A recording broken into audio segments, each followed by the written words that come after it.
वक्त से लड़कर जो नसीब बदल दे, इंसान वही जो तकदीर बदल दे। नमस्कार दोस्तों, सभी का स्वागत है अधिज्ञान के इस प्लेटफॉर्म पर। आज का ये स्पेशल वीडियो आप सभी लोगों के लिए एक मोटिवेशनल स्टोरी हो सकता है, एक इंस्पिरेशन हो सकता है। ये इंसान आपके आइडियल बन सकते हैं। आप इनको देखकर अपनी प्रिपरेशन में क्या इफ़ेक्टिव सुधार कर सकते हैं, आज के इस वीडियो में आप देखकर खुद कंक्लूज़न निकालिएगा।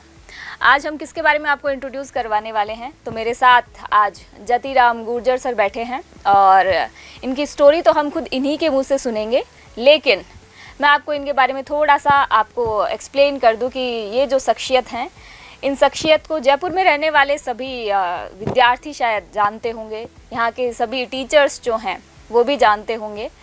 लेकिन ये विद्यार्थी कब बने और इससे पहले क्या करते थे और अब कहाँ हैं, कैसे हैं, ये स्टोरी आपको बहुत ज़्यादा इंस्पायर करने वाली है। क्योंकि आप सभी लोगों ने 12th फेल मूवी देखी होगी, लेकिन हमने वहाँ के मनोज कैरेक्टर को देखा जो एक ही बार 12th में फेल हुआ और उसकी सक्सेस स्टोरी आप सब लोगों ने बहुत ज़्यादा पसंद की। अभी हमारे साथ 12th में 2 बार फेल हुए एक ऐसे तृतीय श्रेणी अध्यापक बैठे हैं जिनकी स्टोरी हम सभी के लिए बहुत महत्वपूर्ण हो सकती है और हमें इंस्पायर कर सकती है कि हम अपनी ज़िंदगी में क्या कर सकते हैं। चलिए, तो जतिराम जी से जानते हैं कि उनकी शिक्षा कहाँ, कैसे, कब शुरू हुई और कहाँ से ये बिलोंग करते हैं। स्वागत है सर आपका अधिज्ञान के इस प्लेटफॉर्म पर। बहुत धन्यवाद मैम, अधिज्ञान के इस प्लेटफॉर्म पर आपने जिस तरह से मेरे बारे में अभी बहुत सारी बातें बताई, जिनको मैं अपने मुख से खुद एक्सप्लेन करना चाहूँगा कि मैं 12वीं में किस तरह से 2 बार फेल हुआ। और मनोज सर की जो इंस्पिरेशन वाली स्टोरी आपने सुनी हुई है, तो इतना बड़ा पोस्ट पर तो मैं नहीं पहुँचा हूँ, लेकिन एक राजकीय कर्मचारी मैं निश्चित रूप से बन चुका हूँ। जिन परिस्थितियों से मैं गुजरा हूँ, उन परिस्थितियों से मेरे जैसे लाखों स्टूडेंट यहाँ गुजर रहे होंगे या आगे उनके साथ इस तरह की परिस्थितियाँ नहीं बने, उस चीज़ को एक्सप्लेन करने के लिए मैं यहाँ अधिज्ञान के प्लेटफॉर्म पर आया हूँ। और तो सर, आपकी शिक्षा जो है कहाँ से हुई है, आप कहाँ से हैं, थोड़ा अगर हमारे दर्शकों को बताएंगे तो प्लीज़। मेरा नाम जतिराम गुर्जर है और मैं दौसा डिस्ट्रिक्ट की महुआ तहसील के एक छोटे से गांव खावदा से बिलोंग करता हूं। और जैसा कि आपने अभी एक सवाल पूछा कि मेरी प्रारंभिक शिक्षा कैसे हुई, कहां हुई और क्या रहा मेरा स्ट्रक्चर, तो मैं आपको बताना चाहता हूं कि गांव के एक छोटे से विद्यालय में कक्षा 1 से 5 तक मैं वहाँ पढ़ा।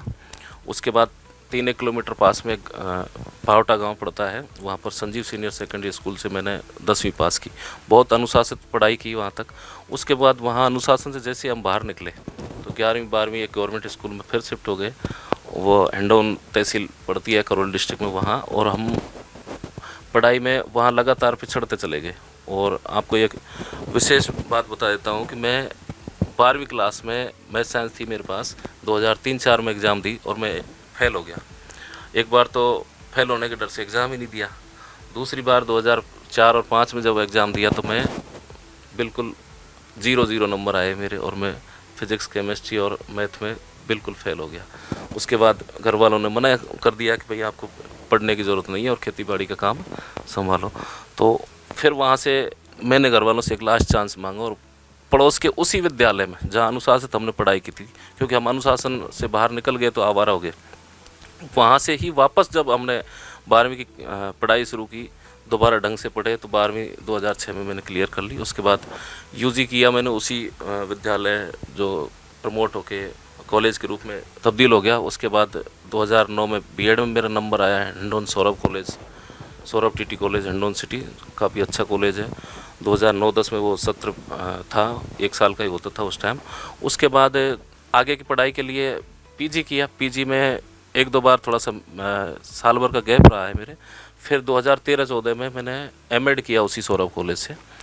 फिर मैं जयपुर शिफ्ट हो गया और फिर अपने 3rd ग्रेड की तैयारी शुरू की। ये तो था बेसिक नॉलेज, बेसिक मेरे बारे में। अब आगे कंपटीशन लाइन में किस तरह से मैंने कहाँ से शुरू किया, कहाँ जाके मुझे सफलता मिली, ये थोड़ा एक लंबा संघर्ष है।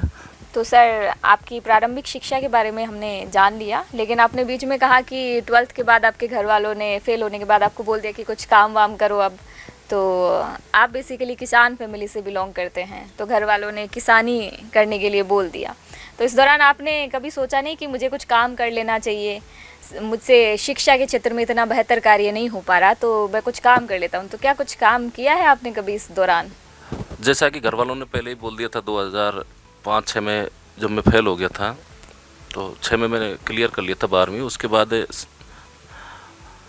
एक प्राइवेट स्कूल था पड़ोस के गांव में, जिसमें मैं दिसंबर 2006 से मैंने लगभग 3 साल तक वहाँ अध्यापन का कार्य किया। और वहाँ जब मैं प्रारंभ में जब वहाँ लगा था तो मेरे को 850 रुपये महीने में तय हुआ, लेकिन मेरा काम देख के वो 1100 रुपये महीने देते थे मेरे को। और 2009 मार्च तक मैंने लगभग वहाँ काम किया। उसके बाद एक कंप्यूटर सेंटर चलाया, वहाँ थोड़ा सफल हुआ, लेकिन फिर टोटली एक असफल हो गया। एक घटना हो गई थी मेरे साथ, तो उसके बाद फिर मैं मेमोरी लॉस में चला गया। और फिर वापस जब याददाश्त आई तो फिर मुझे जयपुर शिफ्ट हुआ, और जयपुर की स्थिति के बारे में फिर अपन बात करते हैं। तो सर, अगर कंफर्टेबल हैं तो हमारे दर्शकों को अगर आप बताना चाहें कि ऐसा कौन सा क्या फेज़ रहा है कि आप मेमोरी लॉस तक पहुंच गए। मतलब कुछ तो ऐसी रोचक घटना रही होगी, या फिर कुछ तो ऐसा किस्सा घटा होगा कि आप यहाँ तक पहुँचे, क्योंकि याददाश्त चलिए जाना कोई छोटी घटना नहीं होती। तो अगर आप बताना चाहें हमारे दर्शकों को तो। ये घटना है 2009 लगभग मई के आसपास की, जब मैं बीएड कर रहा था। 2009-10 में मैंने बीएड किया, तो वहाँ एक प्रेम प्रसंग का मामला मेरे साथ घटित हुआ। और उसमें मैं उस स्तर तक पहुँच गया कि मेरे को घर वालों ने अगस्त 2010 में मेडिकल ट्रीटमेंट देकर, और लगभग 1.5 वर्ष तक मुझे कुछ याद नहीं है आज भी वो सीन। उस 1.5 वर्ष की अवधि में मेरे साथ क्या घटा, बिल्कुल मुझे आज भी खूब याद करता हूँ, खूब प्रयास करता हूँ, लेकिन कुछ भी पता नहीं है मुझे आज। जब ये घटनाएं पूरी घटी तो मुझे इतना ज़रूर याद है कि मुझे वरुणपत मानसरोवर पे डॉक्टर तुषार जागावत, वो साइकिस्ट हैं, तो वो ट्रीटमेंट देते थे। वहाँ आने तक की मुझे पता है, उसके बाद मुझे कुछ पता नहीं है। उसके बाद मैं पहले बहुत दुबला पतला हुआ था, लेकिन वो मेडिकल ट्रीटमेंट लेने के बाद मेरा वेट बहुत बढ़ गया, लगभग 108 किलो हो गया था। और अब आप देख रहे हो मेरा वज़न बहुत बड़ा हुआ है। तो ये मेडिकल ट्रीटमेंट, उसमें बहुत हैवी डोज और ट्रीटमेंट दिया जाता है, ड्रग्स जिसको बोलते हैं। तो उसकी वजह से मेरा बहुत वज़न बढ़ गया, बहुत खाने की आदतें हो गई थी, फास्ट फूड वगैरह, क्योंकि वो ट्रीटमेंट जो इसी टाइप का होता है जिसमें आपको खाना खिला के और सिर्फ सुलाया जाता है। जैसे ही 2012 के आसपास, जनवरी फरवरी के आसपास मुझे फिर याददाश्त लौटी। तो उसमें मेरा एक दोस्त था, जब तक बीएड मेरी कंप्लीट हो चुकी थी, तो दोस्त ने मुझे कहा कि काफ़ी दिन हो गए अब तेरे को यहाँ परेशान होते। मौसी का लड़का था, रमेश करके, नए गांव से। तो उसने मुझे कहा कि यार जयपुर आ जा, और सिर्फ रीट के 3-1 महीने बचे थे, बोल 3-1 महीने ढंग से तैयारी कर लेगा तू, तो अपन वापस ज़िंदगी के अगले स्टेज पर पहुंच सकते हैं, बहुत सावधानी पूर्वक यदि अपन चलेंगे। तो मेरे वो चीज़ समझ में आई। घर वालों ने मुझे 3-1 महीने सर्वाइव करने के लिए परमिशन दे दी कि हाँ, हम 3 महीने आपको जयपुर छोड़ सकते हैं। ठीक है, उसने गारंटी ली, तो मैं जयपुर शिफ्ट हो गया। जयपुर आते ही मैंने एक 3rd ग्रेड के लिए एक कोचिंग ज्वाइन कर ली। कोचिंग ज्वाइन करने के बाद में उस कोचिंग में मैं अपनी पढ़ाई कंटिन्यू नहीं कर पाया, क्योंकि मेरा स्वभाव उग्र हो गया था वो ड्रग्स वगैरह से, ट्रीटमेंट से। तो उस कोचिंग वाले से झगड़ा हो गया। तो जैसा सर आपने बताया कि आप यहाँ पर आए और 3 महीने के लिए आपको परमिशन मिली थी कि 3 महीने में आपको कुछ करके दिखाना है। तो पहली कोचिंग तो आपने छोड़ ही दी किसी कारणवश। अब दूसरी और किस जगह आप गए और किस ऐसे इंसान से मिले कि आप जाके नौकरी लग गए? मतलब बहुत लंबा फेज़ रहा है आपका। 2012 में आप जयपुर आए हैं और 2023 में जॉब लग रही है, तो 3 महीने मुझे लगता है इतने ज़्यादा लंबे तो नहीं होते। तो इस दौरान क्या क्या घटनाएं हुई, किन से आप मिले, और आज इस प्लेटफॉर्म पर आप हैं तो यहाँ तक कैसे पहुँचे? तो ये सब हमारे दर्शकों को अगर आप बताना चाहें थोड़ा सा अच्छे से। मैं जब फर्स्ट में कोचिंग ज्वाइन की तो उस कोचिंग के साथ मेरा व्यवहार बर्ताव अच्छा नहीं रहा, क्योंकि मैं उग्र स्वभाव से था। तो उन्होंने मुझे निकाल दिया गया। तो मैं भी चाहता था कि मैं भी निकल ही जाऊं, क्योंकि उनके साथ अब ज़्यादा बॉन्डिंग हो नहीं रही थी। वहाँ मुलाकात होती है मेरी विनोद कुमार गुप्ता जी से, जो वर्तमान में अधिज्ञान इंस्टीट्यूट के डायरेक्टर हैं, और बहुत अच्छी पर्सनालिटी। मैंने कभी सोचा नहीं था कि मैं जयपुर में इतने लंबे समय तक टिक पाऊँगा या किसी गवर्नमेंट जॉब में शिफ्ट हो पाऊँगा। लेकिन गुप्ता सर ने जिस तरह से मार्गदर्शन मेरा किया वो बहुत काबिल तारीफ। मेरे पिताजी एक बात कहा करते थे कि आप किसी को बेटा बना सकते हो, लेकिन किसी को बाप नहीं बना सकते। उसका एक उदाहरण है, हम आप यदि किसी को बेटा बनाते हो तो वो आपकी प्रॉपर्टी का हिस्सेदार बन जाएगा, लेकिन यदि आप किसी को पिता कहते हो तो वो सामने वाला आपको प्रॉपर्टी नहीं दे सकता। लेकिन मेरे साथ ऐसा हुआ कि मुझे इन्होंने इतना सपोर्ट किया, आर्थिक रूप से, मानसिक रूप से, सामाजिक इमेज, बहुत ज़्यादा सपोर्ट किया। तो उस टाइम गुप्ता जी चलाते थे किसी अन्य नाम से इंस्टीट्यूट, जिसका मैं वर्तमान में नाम लेना थोड़ा ठीक नहीं समझूंगा। ये शुरुआत है, हम सेकंड ग्रेड का रीट का सीज़न ख़त्म हो गया था उस टाइम और लगभग सेकंड ग्रेड शुरू हो गया था। तो हम 5-7 दोस्त मिलके और सेकंड ग्रेड की तैयारी करने गए। तो फर्स्ट डे मेरी मुलाकात हुई, हम 7 लोग थे। तो जैसा कि स्वभाव था, तो मैंने गुप्ता जी से अपना फ़ीस वगैरह डिस्काउंट, क्योंकि मैं 3 महीने संघर्ष करने आया था, तो मैंने थोड़ा सा रियायत मिल जाए। उस टाइम फ़ीस कम ही हुआ करती थी, 2012-13 के आसपास की बात है, तो बहुत नॉर्मल फ़ीस हुआ करती थी। आज तो 25-30 हज़ार रुपये फ़ीस है। तो मेरे को 2-3 हज़ार रुपये का उन्होंने पर कैंडिडेट डिस्काउंट कर दिया। फिर मैंने सोचा कि यार मैं तो बहुत सारे लड़के गुप्ता जी को दे सकता हूँ। तो अगले दिन में मेरा एक फिर दोस्त आया, तो मैंने एक दिमाग लगाया, यार क्यों ना मैंने जितनी फ़ीस जमा कराई उतनी गुप्ता जी को मैं दूँ। तो उस लड़के से मैंने पैसे लिए और 1,000 रुपये ज़्यादा, और उस गुप्ता जी को उतने ही पैसे दिए जितने मैंने जमा कराए थे। फिर वो 1,000 रुपये मेरे बचे। उस टाइम 1,000 का नोट आता था, आज भी याद है मुझे, लाल कलर का। लेकिन मैं किसी भी तरह के भ्रष्टाचार के खिलाफ था या फिर चोरी और चीटिंग के खिलाफ था। वो मैंने ले तो लिए, लेकिन उसको शाम तक मैंने जेब में नहीं रखा, क्योंकि मेरी नज़र में वो एक चोरी थी।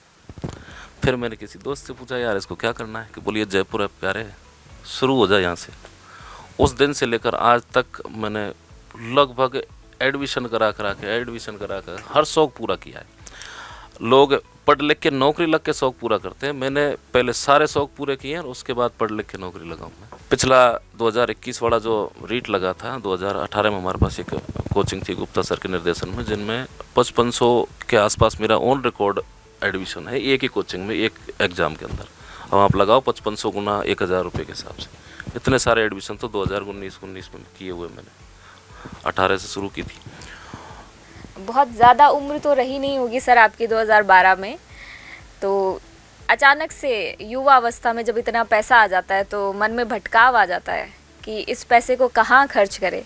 हो सकता है उसका किसी अच्छी जगह यूज़ हुआ हो, किसी बुरी जगह यूज़ हुआ हो। तो अचानक से इतना पैसा आया तो मन में आया ही होगा कि अब तो कुछ बिज़नेस सेटअप कर लेते हैं, या फिर आदतन इंसान जो है अपने शौक़ पूरे करता है तो अपने शौक़ पूरे कर लेते हैं।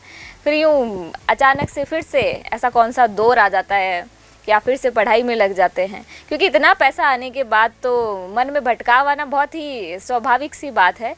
तो आपने इस पैसे का कहाँ यूज़ किया और फिर बाद में पढ़ाई पर कैसे आ गए आप? बहुत ही अच्छा सवाल किया है आपने। जैसा कि मैं 2012-13 में जयपुर शिफ्ट हुआ, तो उस टाइम स्थिति ये थी कि मेरे को घर वालों ने, मैंने 3 महीने के लिए सर्वाइव करने के लिए उनसे टाइम मांगा, लेकिन ओरिजिनलिटी ये थी कि धक्का दे के निकाला था मुझे वहाँ से। फिर मैंने वो 1,000 रुपये इकट्ठा करके कलेक्ट जब किया, तो मेरे साथ एक दोस्त रहते थे, उनके पास एक स्टार सिटी गाड़ी थी, मोटरसाइकिल। तो हम कभी उनसे मांग लेते थे तो वो देते नहीं थे, नखरे करते थे। फिर 1,000 रुपये जब इकट्ठा किया तो उनसे कीमत पूछी उसकी, तो उसने बोला कि 12,000 रुपये की है। तो 12,000 जब तक हमारे पास नहीं हुए थे।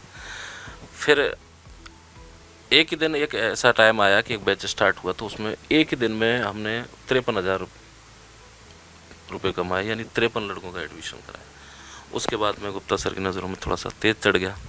एक ही दिन में बाइक लिया है। उस दोस्त को फिर हमने कहा कि बोल अब तू ले ले, यदि तेरे को चाहिए तो गाड़ी। जैसा कि आपने सवाल पूछा कि बहुत सारा पैसा इतनी कम उम्र में आने के बाद आपने उसका क्या यूज़ किया, किस तरह से, तो मैं बताना चाहता हूँ कि 2015 में एक हॉस्टल डला, जब विधानसभा के पीछे लाल कोठी में शिफ्ट थी, ये सारी कोचिंग है लाल कोठी एरिया में चलती थी। 2015 में हॉस्टल डाला, उसके बाद 16 में ये सारी कोचिंगें यहाँ गोपालपुरा शिफ्ट हो गई जयपुर। तो यहाँ भी एक हॉस्टल डाला लड़कों का, 2 लड़कियों के हॉस्टल डाले। गाड़ियाँ भी थी मेरे पास। 2015 में मैंने एक i10 करके खुद की नई गाड़ी, तो शौक भी किए हैं। 2018 में स्विफ्ट डिज़ायर थी, उसके बाद एक एक्सयूवी गाड़ी। मैं बता रहा हूँ ना, जैसा पहले बताया आपको कि जितने शौक़ लोग नौकरी लगने के बाद करते हैं, उतने मैं करके फिर बाद में नौकरी लगाऊँ। मैं शुरुआत में बताया कि जैसे घर से धक्का दे के निकाला। जब मेरे पास पैसा होने लगा तो घर वाले ऐसे पूछने लगे कि अब आप वापस जयपुर से घर कब आ रहे हो। शादी बचपन में ही हो चुकी थी, तो एक फेज़ ऐसा था 2010 से जो 12 का जो मैंने बताया मेमोरी लॉस वाला, उसमें मेरे से घर वाले, खास करके घर वाली इतनी परेशान हो गई थी कि मेरे 2 बच्चे थे, उसने ये बोला था कि यदि आज की तारीख में यदि सुसाइड करके यदि आप मर जाते हो तो मैं बच्चों के भरोसे जी लूँगी। तो वो उस दौर से गुजरा हुआ हूँ मैं। तो वहाँ से परिवार से तो ये नफरत तो नहीं कह सकते, परिवार तो परिवार होता है, लेकिन एक गिलानी टाइप हो गई। तो फिर मैं वापस लौटने का कभी सोचा नहीं था। लेकिन कहते हैं ना कि वक्त गुजरता है तो सारी स्थितियाँ वही सामने ही साधारण सी होती चली जाती हैं। आज घर वालों के साथ अच्छे संबंध हैं, खूब मेहनत की है। उस पैसे में से एक स्टेप मैं आपको बताता हूँ। गांव में पानी की बहुत समस्या थी। मैंने गुप्ता सर को बोला कि मेरे गांव में पानी की बहुत समस्या है और कुएं वगैरह सूख गए हैं, तो एक बोरवेल की ज़रूरत है मुझे। तो गुप्ता सर ने मुझे लगभग 1 लाख रुपए दिया और वो बोर कटवाया। आज भी पूरा गांव मेरे वहाँ उसी बोरवेल से पानी पीता है। गांव में किसी के भी बाउंड्री के अंदर पानी नहीं हुआ, लेकिन गांव वालों के नसीब से, मेरे नसीब से या गुप्ता जी के नसीब से पता नहीं, आज भी सैकड़ों लोग वहाँ से पानी लेके जाते हैं। किसकी दुआएं कहाँ काम कर रही हैं ये मुझे पता नहीं। तो मतलब बहुत अच्छी सेवाएं भी दी हैं आपने और बहुत अच्छे अच्छे गाड़ियों के शौक भी रहे हैं आपको। तो सर मतलब इन सब फेज़ के बीच में ऐसा कौन सा फेज़ आ गया कि आपको ये लगा कि नहीं अब मुझे पढ़ना है?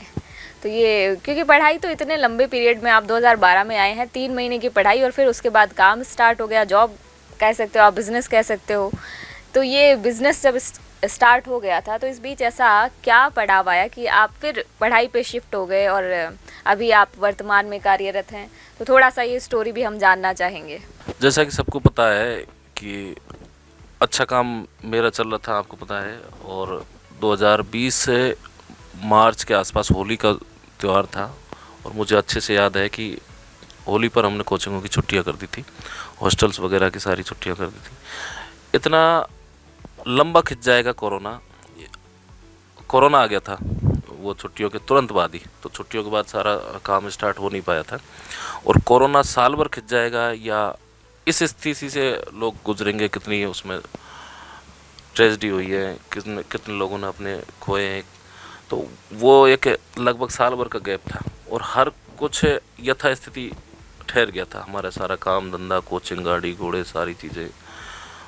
अब उस स्थिति में मेरे पास जो हॉस्टल्स की बिल्डिंग थी उनका किराया काफ़ी महंगा था, एक सवा लाख रुपए एक बिल्डिंग का। तो वो देना, गाड़ियों की किस्त देना, तो हम सर्वाइव नहीं कर पाए। फिर डिसाइड किया कि कुछ अलग किया जाए, क्योंकि कोरोना का जो लॉकडाउन था वो ख़त्म होने का नाम ही नहीं ले रहा था। कब होगा, कैसे होगा, क्या। और एक ही चीज़ थी सबके पास, मोबाइल। तो ऑब्वियसली हम भी मोबाइल देखा करते थे। तो देखते देखते एक ऑनलाइन का पैटर्न शिफ्ट हो गया, ऑनलाइन एजुकेशन का। तो बेसिक्स तो अपनी ठीक थी 10वीं 12वीं तक। 12वीं में चलो 2 बार फेल हो गए थे, लेकिन 10वीं तक बेसिक्स ठीक थी। उसके बाद साइंस बैकग्राउंड था, यूजी पीजी में ज़्यादा मेहनत नहीं की, 1 वीक सीरीज आती है जिनसे पास हो जाते हैं।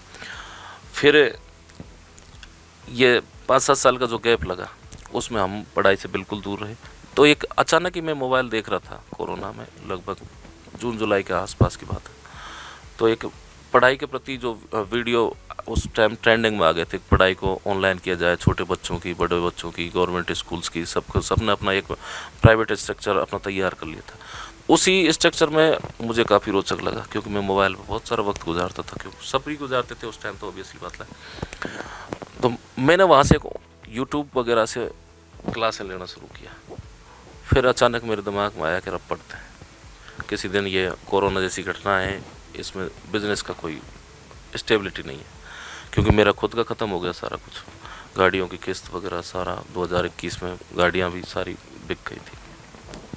फिर मैंने वहाँ से पढ़ाई स्टार्ट की। कोरोना के इस फेज़ ने मतलब आपसे बहुत कुछ छीन लिया, पर मुझे लगता है कि कुछ अच्छा भी हुआ कि आप पढ़ाई के प्रति वापस से मोटिवेट हो गए और आप जिस लक्ष्य को लेकर आए थे जयपुर, वही लक्ष्य एक बार फिर से आपके सामने खड़ा था। लेकिन फिर भी हम जानना चाहेंगे, क्योंकि जब स्टूडेंट सभी रहते हैं, आप भी स्टूडेंट है, मैं भी स्टूडेंट हूँ, हर एक व्यक्ति स्टूडेंट है, लेकिन अगर किसी चीज़ के बीच बहुत लंबा अंतराल हो जाता है तो उस अंतराल के बाद पढ़ाई जैसी चीज़ करना बहुत ज़्यादा डिफ़िकल्ट होता है। तो आपके भी बिज़नेस के दौरान, या फिर यूँ कहें जयपुर आने के लगभग एक डेढ़ साल बाद आपने बहुत अच्छा सेटअप यहाँ पे बिल्ड कर लिया था। तो मैं यूँ मानूँ कि 2013 से लेकर और 2020 आप कह रहे हैं, तो 2020 के बीच आपने किसी भी तरीके की कोई पढ़ाई नहीं की है। तो इतने लंबे अंतराल के बाद आपने कैसे पढ़ाई स्टार्ट की? मतलब बच्चे जानना चाहेंगे कि आपने नोट्स कैसे बनाए हैं, आपने वापस कौन कौन सी बुक्स को देखा, किस तरीके से आपने पढ़ाई की। ये भी एक बहुत महत्वपूर्ण टॉपिक है जिस पर हम चर्चा करना चाहेंगे सर आपसे। जैसा कि स्थिति सामने थी, कोरोना आ चुका था और लगभग 7 साल पढ़ाई का गैप हो गया था, तो वापस से उठाना, और ये बीच में यूजी पीजी वगैरह में भी इतनी ज़्यादा मेहनत मैंने नहीं की, एक साधारण स्टूडेंट की तरह पास किया बीएड वगैरह भी। तो मैंने क्या किया, मैं जयपुर शिफ्ट हुआ। ये बात थी सितंबर 2020 की, 20 सितंबर 2020 दोपहर के लगभग 12:15 बजे के आसपास। बहुत सारा बिजनेस किया, इतना भी लॉस नहीं हुआ था कि मैं बिल्कुल ही ख़त्म हो गया था, लेकिन मुझे साल 2 साल जैसे रीट जैसी परीक्षा देने के लिए, सर्वाइव करने के लिए मेरे पास इनफ पर्याप्त पैसा था। यानी जिस दिन कोरोना लगा मेरे पास 20-1 लाख रुपए पड़े थे। तो वो मैं ये कभी भी नहीं कह सकता कि मेरे पास पैसों का अभाव रहा, क्योंकि अच्छे परिवार से मैं रहा हूँ, और चाहे माँ बाप ने किसी भी तरह से मैंने जब जब मांगे तो उन्होंने कभी पैसे के लिए कभी मना नहीं किया। उनका बहुत बड़ा सहयोग रहा है मेरे प्रति। अब यूँ परिवार में कोई खींचतान होती है या मैंने कुछ घटनाएं छोटी मोटी उल्टी पुल्टी कर दी है तो वो एक अलग मुद्दा हो जाता है, तो वो परिवार का मामला है। मैंने 2020 में सबसे पहले यहाँ का, अब सबसे बड़ी ये समस्या थी कि इन 7 साल में फ़ायदा तो ये था कि मैं कोचिंग से जुड़ा हुआ था, नुकसान ये था कि मैं अंदर की बात नहीं जानता था कि नौकरी कैसे लगता है। ओरिजिनलिटी ये कि 2011 में रीट शुरू हुई, और 11 से लेकर 2023 तक मेरे ये लास्ट वाली जो रीट है वो मैंने पास कर ली थी। प्रत्येक रीट को दिया, प्रत्येक फॉर्म भरा, पटवारी का, फर्स्ट ग्रेड का, सेकंड ग्रेड का, थर्ड ग्रेड का, आज तक पास ही नहीं हुआ। रीट पास नहीं हुई मेरी, 82.5 नंबर से ज़्यादा कभी रीट नहीं आते थे, और जबकि 150 में से 90 लाना ज़रूरी था। फिर मैंने क्या किया, थोड़ा सा दिमाग लगाया। मेरा एक भतीजा है रोहतास करके, उससे सीखा कि यार नौकरी कैसे लगते हैं। वहाँ अब लोकल बैठे रहते तो बोले एनसीईआरटी पढ़ते हैं। बोले एनसीईआरटी कैसे पढ़ते हैं? आप देखो आज क्या, आप कोई भी सफल व्यक्ति से पूछो तो वो एक ही शब्द बताएगा आपको, एनसीईआरटी पढ़ते हैं, एनसीईआरटी पढ़ते हैं। अब एनसीईआरटी में पढ़े क्या, वो अंदर की बात किसी को पता नहीं। तब लेकिन मुझे एक शब्द पकड़ लिया था मैंने, एनसीईआरटी। मैं जयपुर आया, टोंक फाटक गया, एक बुक सेलर से बोला कि मुझे एनसीईआरटी किताबें चाहिए। कौन कौन सी चाहिए? जो एसएसटी पोर्शन में हिस्ट्री, पॉलिटिकल, ज्योग्राफी और इकोनॉमिक्स आती है सारी चाहिए। तो उसने लगभग 28-30 किताबें दी थी मुझे निकाल के, ला के मैंने वो, और लगभग 3,000 के आसपास पैसे ली। तो पैसों वाली समस्या तो थी नहीं, मैंने सीधे पैसे दिए, निकाल के घर आ गया। पढ़ना स्टार्ट कर दिया नॉन स्टॉप, पढ़ते पढ़ते पढ़ते। फिर मैंने एक कोचिंग का ऐप लिया, यूट्यूब पे भी देखता रहा, पर अब मैं रास्ते से बाहर था, क्योंकि पढ़ना तो मुझे टू द पॉइंट था, और मैं पढ़ गया आउट एनसीईआरटी के चारों तरफ। यूट्यूब पे खुला प्लेटफॉर्म है। अब इसीलिए तो हम ये अधिज्ञान क्यों लेके आ रहे हैं? हम इसलिए अधिज्ञान लेके आ रहे हैं कि एक कोई भी बच्चा यदि ऑनलाइन पढ़ता है, यूट्यूब वगैरह से पढ़ता है, या फिर अपने सेल्फ स्टडी करता है, तो वो भटक जाता है। तो वो भटकाव आप लोग नहीं फेस करें, इसलिए इस संगठित प्लेटफॉर्म को हम लेके आ रहे हैं, जिसमें एग्जैक्ट टू द पॉइंट पढ़ाई हम करवा रहे हैं। तो मेरे साथ क्या हुआ, एनसीईआरटी पढ़ी, फिर बाद में पता चला कि एनसीईआरटी तो सेंट्रल गवर्नमेंट वाले स्कूलों में चलती है, सीबीएसई में। राजस्थान गवर्नमेंट के लिए अलग से बुक चलती हैं, जिनको आरबीएसई के से प्रिंट होकर आती हैं, जिसको माध्यमिक शिक्षा बोर्ड वाले कहते हैं राजस्थान। फिर वो पैक किया, साइड में लगाई, वापस गया, राजस्थान बोर्ड की किताब ली, फिर वापस स्टार्ट किया। अब किसी भी टॉपिक को, जैसे मान लो महाराणा प्रताप के बारे में अपन बात करें, या अन्य किसी भी मुद्दे पर, चाहे ज्योग्राफी हो, चाहे हिस्ट्री हो, चाहे पॉलिटिकल, मेरा नॉलेज जीरो था। मैंने नाम सुना था कि महाराणा प्रताप कोई था या चौहान कोई थे। मैं हिस्ट्री 00, क्योंकि मैथ साइंस थी। उसके बाद ग्रेजुएशन में भी मेरे पास इंग्लिश, पॉलिटिकल और सोशलॉजी रहा है, तो हिस्ट्री से कोई संपर्क ही नहीं था, ज्योग्राफी से कोई संपर्क नहीं था। नक्शे सिर्फ देखे हैं, कहाँ रहे कोई मतलब नहीं। फिर मैंने प्रत्येक क्लास के हिसाब से सेटअप तैयार किया। कक्षा 6 की हिस्ट्री, 7वीं, 8वीं, 9वीं, 10वीं, 11वीं, 12वीं, वो एक चैन बन गई। तो कक्षा 6 का चैप्टर 1, चैप्टर 2, चैप्टर 3, चैप्टर कक्षा 7 का चैप्टर 1 चैप्टर 2 सबको रीडिंग की। रीडिंग करते करते जो इम्पोर्टेंट लगा उसको मार्किंग की। मार्किंग करने के बाद में फिर राइट डाउन किया। इस प्रक्रिया में मुझे लगभग 6 महीने लगे। कक्षा 6, 7, 8, 9, 10 जैसे जैसे आप बड़ी क्लास में जाते हो तो कई टॉपिक ऐसे आते हैं जो थोड़ा कॉमन भी आ जाते हैं, डबल डबल बार भी लिखना पड़ता है। लेकिन मेरी ये जिद थी कि मैं खुद से इसको पूरा राइट डाउन करूँगा। यानी जब मैंने पढ़ने के नज़रिए से जब इसको स्टार्ट किया तो पढ़ाने के नज़रिए से भी स्टार्ट किया। कल को मेरे से कोई पूछ लेता है तो, क्योंकि मेरे पास ऑप्शन नहीं था, काम धंधा बंद हो चुका था। यदि रीट में सफलता नहीं मिलती तो सिर्फ आत्महत्या के अलावा मेरे पास ऑप्शन नहीं था। क्योंकि 2020 में जब कोरोना आया, खर्चे वही, शौक वही, आपका फैन फॉलोइंग वही, आपकी जो ज़िंदगी जीने का अंदाज़ है वो सारा वही। अब या तो आप डायरेक्ट सरेंडर कर जाएं। लेकिन प्रधानमंत्री जी ने एक आपदा में अवसर का एक स्लोगन दिया था, तो वो यह आपदा थी लेकिन इसमें अवसर मुझे मिला। उसके बाद में मैंने क्या किया, 2021 में रीट का एग्ज़ाम लगा। कुछ दिन मेरा 109 स्कोर था। कुछ चर्चाएं शुरू हुई कि पेपर आउट हो गया, पेपर आउट हो गया।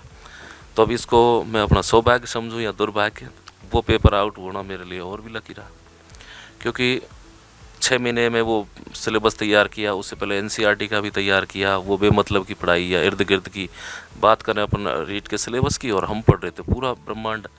तो उसको पढ़ते पढ़ते हम काफ़ी वक्त बेवजह गुजर गया। तो जैसे ही उस टाइम अशोक गहलोत जी सीएम हुआ करते थे, उन्होंने घोषणा की कि रीट कैंसिल, और अगली बार पैटर्न चेंज हो गया। रीट के हो गए 2, यानी थर्ड ग्रेड में 2 परीक्षाएं हो गई, एक तो रीट प्री और तृतीय श्रेणी मुख्य परीक्षा। अब यहाँ से एक और स्टेप शुरू होता है।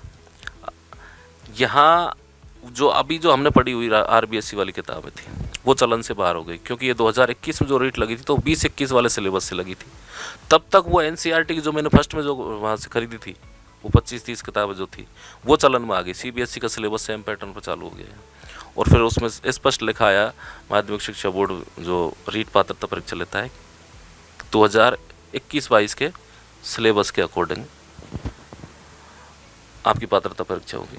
अब मुझे नई पर जो मैंने जब अब तक नोट्स बना रखे थे वो चलन से बाहर हो गए, लेकिन नॉलेज ज़रूर हो गया था। अब एनसीईआरटी उठाई वापस से, वही काम किया। कक्षा 6, कक्षा 7, कक्षा 8, कक्षा 9 प्रत्येक सब्जेक्ट सारा नोट्स फिर बनाया। पर अब इतनी समझ आ गई थी कि जो सिलेबस में जो दे रखा था उससे संबंधित ही नोट्स बनाए।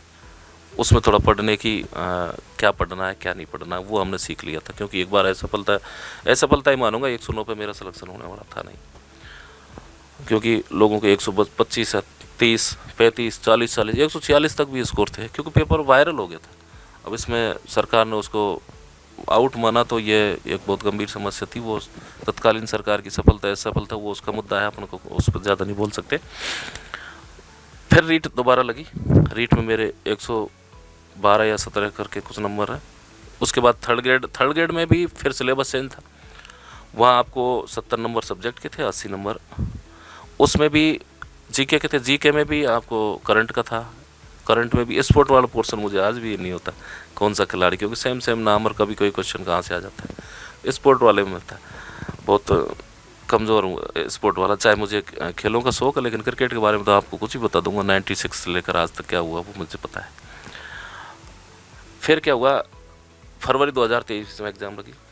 मैं एग्ज़ाम देने गया, मेरा सेंटर आया जयपुर और सांगानेर से आ गया। तो मैं एग्ज़ाम देने जा रहा था, तो गाड़ी ट्रैफिक में फंस गई और बिल्कुल मेरे पास 10-1 मिनट का टाइम था।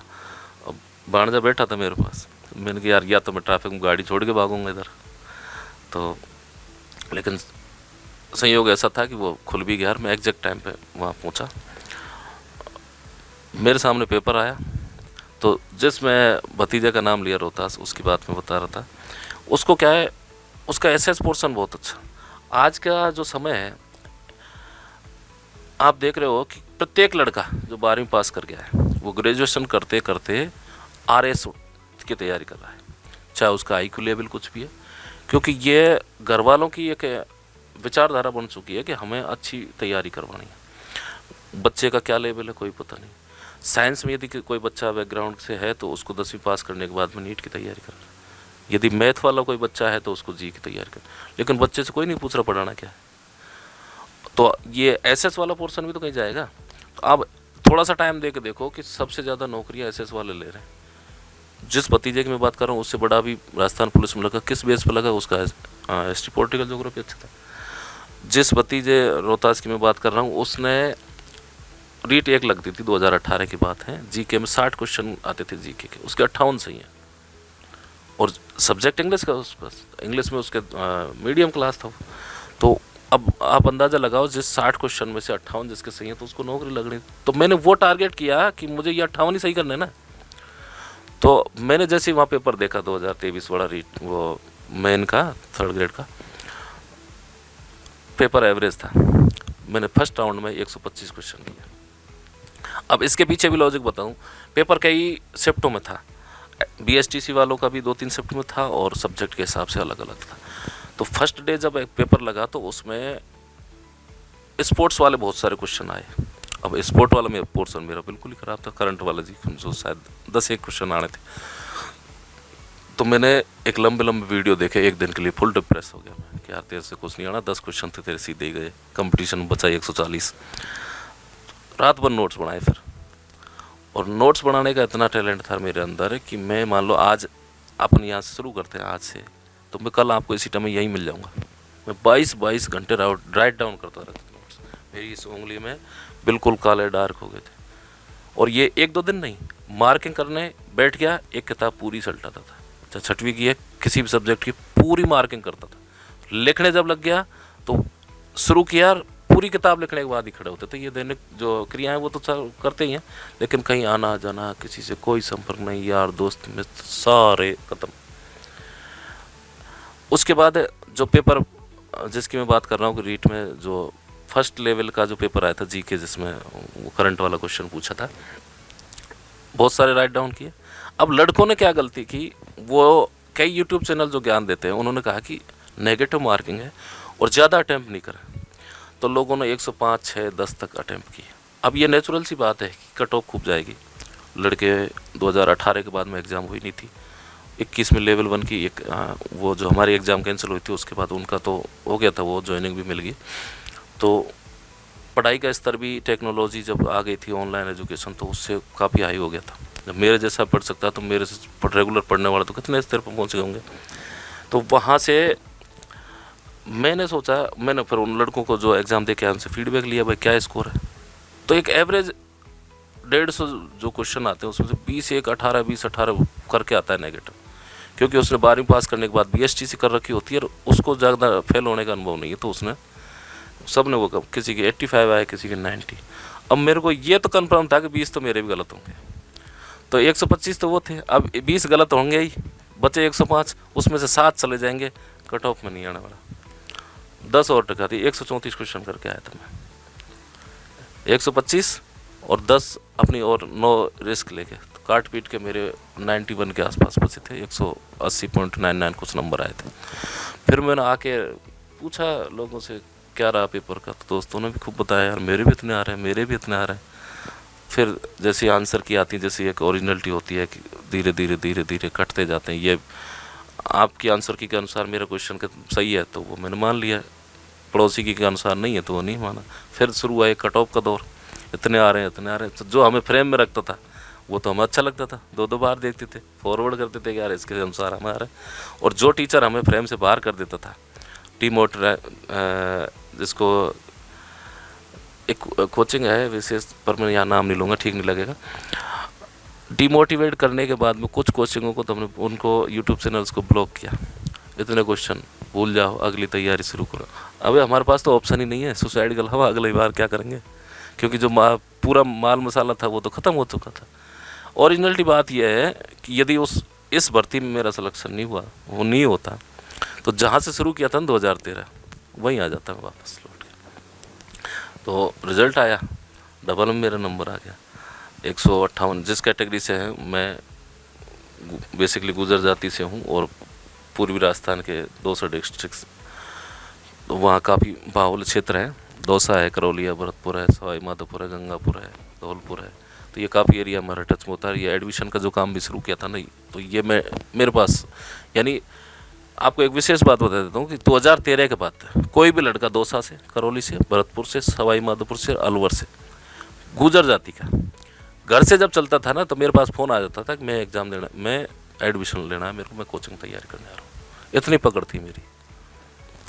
तो एमबीसी कैटेगरी से मैं बिलोंग करता हूँ। तो एमबीसी में कट ऑफ गई थी 158 के आसपास डबल में, और फाइनल में ये था कि 60 चली जाएगी, 65 चली जाएगी, लेकिन काफ़ी उछाल आया, 172 के आसपास गई थी। कईयों की स्थिति यह थी कि 170 तक हम रोक के चल रहे थे। अब उसमें भी वो कट ऑफ के दौर में भी वही स्थिति थी, कट ऑफ फाइनल वाली। लास्ट में डबल कट ऑफ आने के बाद में डॉक्यूमेंट वेरिफिकेशन हुए जुलाई 2020, 20 जुलाई का मेरा डेट था। फिर फाइनल कट ऑफ आई सितंबर के आसपास। सितंबर के बाद में ये भी 20-21 सितंबर के आसपास, ये 25 सितंबर थी। फिर हमें ज्वाइनिंग दे दी गई। 7 अक्टूबर को जिला अलॉट हुआ मेरा गंगानगर। अब एक और डिप्रेशन कि जैसे गंगानगर हम सोच रहे थे कि यहाँ रहेंगे और ये काम भी करेंगे, लेकिन जिला अलॉट हुआ गंगानगर जिला परिषद, जो अभी 33 ज़िले थे पहले, अभी 50 तो अभी हुए हैं। तो पिछले ज़िले के अनुसार वरीयता हमने भर रखी थी, गंगानगर जिला परिषद हुआ। मैंने मना कर दिया, मेरे को ज्वाइन नहीं करना। बोलो क्यों? बोल मेरे को तो अब वापस से वो कोचिंग शुरू हो गई है, तो चाहे मैं नौकरी छोड़ दूंगा लेकिन वो काम करूंगा मैं। तो घर वालों ने कहा एक बार ज्वाइन कर, बाद में चाहे छोड़ देना, एक बार अपना धाक तो जमा, भाई मैंने इतना संघर्ष किया है तो वो थोड़ा सा तो जी। तो मैंने ज्वाइन किया, और वर्तमान में नया ज़िला जो बनाया रूपगढ़, वहाँ रायसिंह नगर ब्लॉक में एक राजकीय उच्च माध्यमिक विद्यालय में अभी कार्यरत हूँ। और वहाँ पे भी काफ़ी अच्छी पकड़ मैंने बना ली है, क्योंकि इतने सारा जब बेसिक तैयार मैंने कर लिया था, तो मैं यूँ तो मेरा सिलेक्शन तृतीय श्रेणी अध्यापक के L2 में इंग्लिश पोस्ट पर हुआ है, तो मुझे 6वीं 7वीं और 8वीं इंग्लिश मिलनी चाहिए। लेकिन मैं 6वीं से लेकर 12वीं तक ऑल सब्जेक्ट पढ़ाता हूँ। हिस्ट्री भी मैं कराता हूँ, ज्योग्राफी भी मैं करा लेता हूँ, पॉलिटिकल। हिस्ट्री से भी मैंने बाद में, मेरा हिस्ट्री 0 पहले था, तो उसको कवर करने के लिए हिस्ट्री से भी पीजी कर लिया मैंने, पॉलिटिकल से भी पीजी कर लिया मैंने, और एमएड भी कर रखा है मैंने 2013-14 में। यानी जब वो दौर था, जब मैं ठीक हुआ, जयपुर जब शिफ्ट हुआ था, तो उस दौर में यही सफलता थी कि मैंने एमएड भी कर लिया था। लेकिन एमएड की डिग्री मेरा आज तक कोई काम नहीं आई। इंग्लिश से भी पीजी कर रखा है। तो ये रहा मेरा सफ़र। और इन सारी चीज़ों को अपन जब एक अनुभव के तौर पर देखें, तो मेरी इच्छा तो ये थी कि मैं चाहे ज्वाइन करूं या नहीं करूं, लेकिन कोचिंग ज़रूर मुझे चाहिए। तो गुप्ता जी ने फिर साथ मिला। एक्चुअली क्या हुआ कि गुप्ता जी के साथ कुछ इस तरह की भावना शुरू से ही जुड़ी हुई है कि मैं इनको छोड़ ही नहीं पा रहा, या ये मुझे नहीं छोड़ पा रहे, क्योंकि हमारा एक कोचिंग का, इनका और एक ऐसा साथ है। तो अब एक नई विचार हमने क्रिएट किया कि जो अनुभव तेरे साथ हुआ है, और जिस तरह से जब 7 साल पढ़ाई छोड़ के तू लग सकता है, तो मेरे जैसे लाखों युवा हैं, उनके लिए तो मैं एक रोल मॉडल हो सकता हूँ, और उनके लिए तो मैं पढ़ा भी सकता हूँ। जो एनसीईआरटी है, आप कोई भी आईएएस की तैयारी करो, चाहे आरएएस की तैयारी करो, एक बेसिक पैटर्न हो गया है कि एनसीईआरटी पढ़ो। उसके अलावा चाहे क्या पढ़ना नहीं पढ़ना, कुछ सिलेबस से आउट भी चीज़ें होती हैं, लेकिन एनसीईआरटी जब शब्द आता है, वहाँ मैं खड़ा हूँ।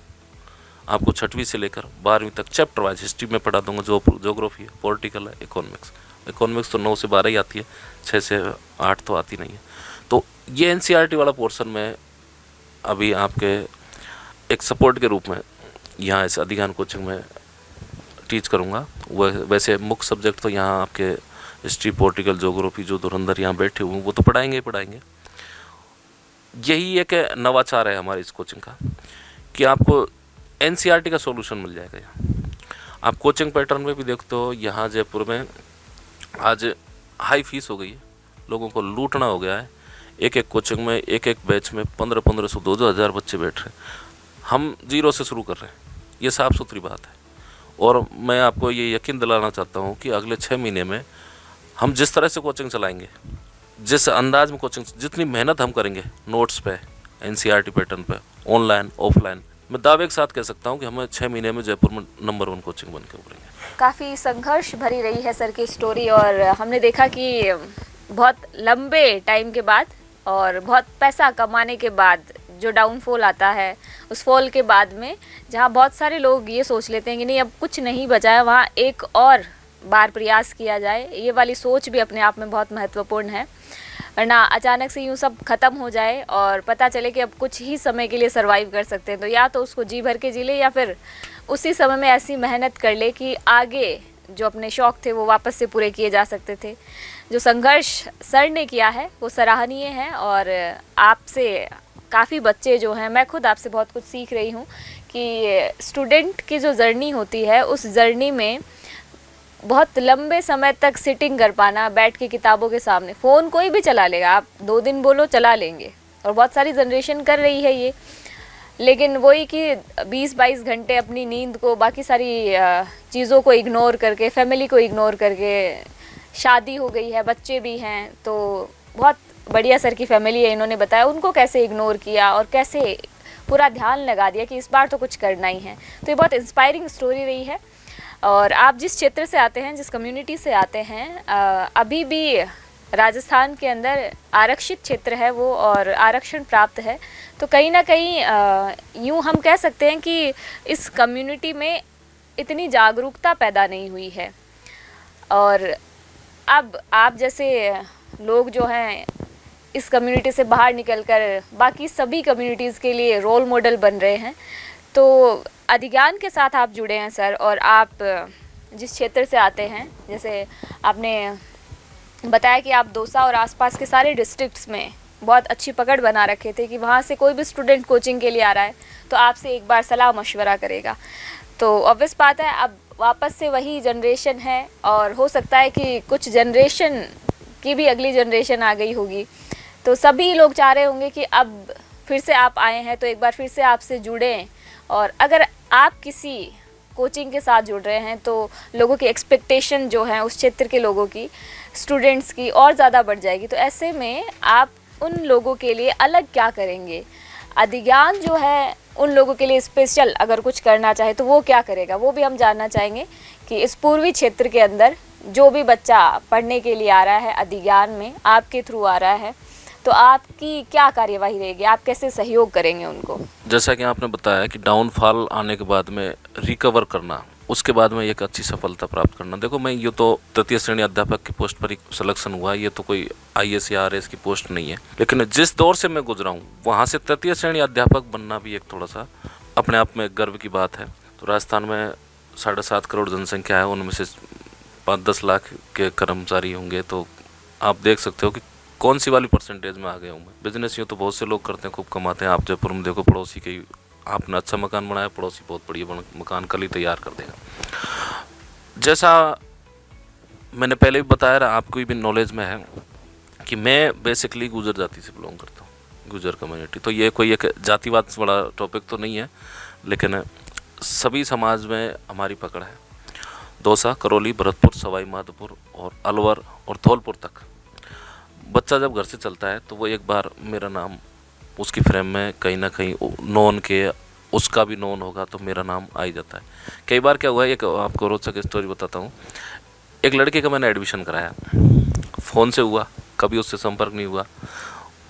उसको हॉस्टल देखना था तो मैं हॉस्टल भी चलाता था। उसने मुझे फ़ोन किया कहीं ऐड वगैरह देख के, सर मुझे एक हॉस्टल चाहिए, तो मैं लेने आ रहा हूँ। मैंने उसको गाड़ी में बैठाया, फिर पूछा कि एडमिशन कहाँ लिया है। मेरी कोचिंग में एडमिशन लिया है कि आपकी उस कोचिंग में एडमिशन लिया, नाम बताया। मैंने कहा ठीक है, किसने करवाया? कि बोल जतीराम ने करवाया। मैं उस लड़की को नहीं जान रहा हूँ, वो लड़की मुझे नहीं जान रही है। मैं बता रहा हूँ आपको, पिछला रीट में 5500 से 1000 लड़कों का मेरा ऑन रिकॉर्ड है, जिसमें से 95% लोग मुझे शकल से नहीं जानते या वो मुझे शकल से नहीं जानते। नंबर मेरे पास ऐड है। आज आप देखो कि 4000 कॉन्टैक्ट नंबर तो मेरी मेल ID पूरा है। तो आप जो बात कर रहे हो कि अधिज्ञान की तरफ से आपकी पूर्वी राजस्थान के लिए मेनली, देखो इसके लिए मैं अपनी तरफ से कोचिंग के जो स्टैंडर्ड्स हैं वो तो सबके लिए समान है। मैं अपने संघर्ष से और मेरी कम्युनिटी के लिए अपनी तरफ से स्पेशल ये बात कहना चाहूँगा कि हमें आरक्षण अभी लेटेस्ट मिला है। पहले 1% था, 5%। कर्नल साहब ने जिस तरह से मेहनत की, 2007 में आरक्षण आंदोलन हुआ, वहाँ से लेकर और 18-19 में जाके 5% इम्प्लीमेंट हुआ था। तो अब जो ये दौर आया है तो हमें आरक्षण मुक्त है पिछड़ेपन को दूर करने के लिए दिया जाता है।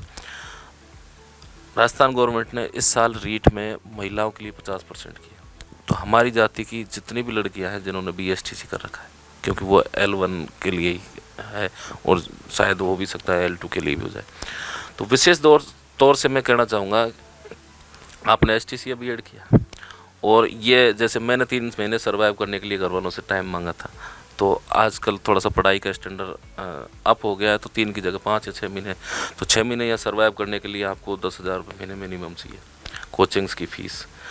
तो उस महंगाई के दौर से निकलने के लिए मेरी तरफ से रिजर्वेशन तो गवर्नमेंट ने दे दिया, मैं अपनी तरफ से बिना किसी की परमिशन लिए अधिज्ञान के, चाहे मुझे सर से कुछ भी कहना पड़े कैसे भी, आप आओ, 25 से 30% आपको डिस्काउंट मेरे नाम से मिलेगा। आप कभी भी आओ, सीधे काउंटर पर मिलो और मेरा नाम लेना, गुलजती राम सर ने भेजा है, आप सीधे आप पूर्वी राजस्थान के, मैं ये कह रहा हूँ कि गुजर जाति नहीं, किसी भी कास्ट का आ जाए, दौसा, करौली, भरतपुर, सवाई माधोपुर, धौलपुर और अलवर, आप मेरा नाम लेना सीधे आपको। और ये एक बहुत कम वक्त रहा है रीट प्री में 2 महीने का, तो हम एक हार्ड एंड फास्ट बहुत ही तीव्र गति से एक बैच बना रहे हैं और जिसको क्रैश कोर्स का नाम अपन दे सकते हैं, क्रैश कोर्स के नाम से, क्योंकि बहुत ज़्यादा विस्तार से पढ़ाना और एक टू द पॉइंट पढ़ाना। जैसे अब मैंने नोट्स बना रखे हैं NCERT के, तो हम उनको हार्ड एंड फास्ट उपलब्ध करा रहे हैं और ये एक पैटर्न माध्यमिक शिक्षा बोर्ड इसको ले रहा है, तो NCERT के बाहर क्वेश्चन जाएगा नहीं। अब बहुत से टीचर्स हैं जो बहुत सारा पढ़ाते हैं, तो वो अपन देखेंगे रीट पास करने के बाद, उसमें हमारे पास भी टाइम मिलेगा और पढ़ने वाले बच्चों के पास भी। तो जिन बच्चों ने अभी तक ज्वाइन नहीं किया है, तो मैं उम्मीद करता हूँ वो लड़के या लड़कियाँ जो भी पढ़ने वाले, हाँ खासकर वो भी जो मेरे जैसे दौर से गुजर चुके हैं, जिन्होंने 10 साल पढ़ाई छोड़ दी, जो खेतों में काम कर रहे हैं, या फिर ऐसे नए लड़के जिनको ये पता नहीं कि हमें पढ़ना क्या है, जिन्होंने BSTC फ्रेशर्स हैं या B.Ed फ्रेशर्स हैं, तो वो हमें ज्वाइन कर सकते हैं, क्योंकि हमको उनको उस स्थिति में तो नहीं पहुंचने देंगे जहां हमने वक्त गंवाया है। तो उस स्थिति से निपटने के लिए भी हमारे पास प्लान ये है कि या तो आप हमारे पास आएँ, आने की स्थिति में है तो ऑफलाइन ज्वाइन करें, यदि नहीं है तो ऑनलाइन ज्वाइन करें। रीट प्री का आप हमारा फीडबैक देख लें, उसके बाद फिर तृतीय श्रेणी के लिए हम, जिन्होंने पिछली बार मैं समझता हूँ कि लाइफ टाइम कर दिया है उसकी वैलिडिटी रीट की, तो जिन्होंने कर रखी है वो डायरेक्ट तृतीय श्रेणी वाला ज्वाइन करें, और जिन्होंने नहीं कर रखी है तो वो चाहे सेकेंड ईयर में है, B.Ed सेकेंड ईयर हो या BSTC second year, last year वाला एग्ज़ाम दे सकता है। फॉर्म अभी निकलने वाला ही है, गवर्नमेंट ने घोषणा की हुई है, और फरवरी फर्स्ट वीक में, देखो इस रीट के साथ भी एक संयोग है, 2018 में फरवरी में हुई, जिस भर्ती में मैं लगा हूँ वो भी फरवरी में हुई, और शायद ये तीसरा संयोग भी फरवरी का ही हो सकता है।